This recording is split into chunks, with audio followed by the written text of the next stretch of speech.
செகண்டே நம்மளோட வலியெல்லாம் எங்கே பறந்து போச்சுன்னே தெரியலைங்க. அந்தளவுக்கு வலியெல்லாம் என்னோடய வலியெல்லாம் பறந்து போச்சு.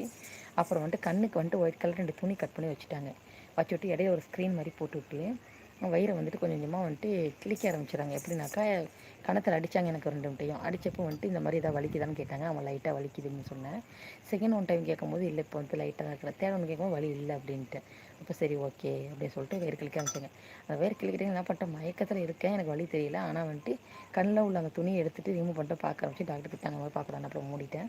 அதுக்கப்புறம் அந்த 1லேருந்து 2 வரையும் தான் தையல் பிரிக்கிற வரையும் தெரிஞ்சிச்சு. அந்த இது உள்ளே வந்துட்டு வயிறு இந்த கத்தி வச்சு கிளிக்கிற வரையும். அதுக்கப்புறம் வந்துட்டு எனக்கு ஒன்றுமே தெரியலை. அப்புறம் வந்துட்டேன். அப்புறம் எப்படியோ அப்புறம் குழந்த பிறந்து எல்லாம் வீட்டுக்கெலாம் இதுக்கெலாம் ஹாஸ்பிட்டலாம் வந்து ஒரு 2 மணி நாள் கழிச்சு தான். அதுக்கப்புறம் 3 நாள் ட்ரிப்ஸ் தான். தண்ணி கூட குடிக்கக்கூடாதுட்டாங்க. தம்பி இறங்கிக்கல இரு தங்கம். ட்ரிப்ஸ் ஏற்றுறதுனால வந்துட்டு தண்ணி எதுவுமே குடிக்கக்கூடாதுட்டாங்க. இந்த தொண்டை இந்த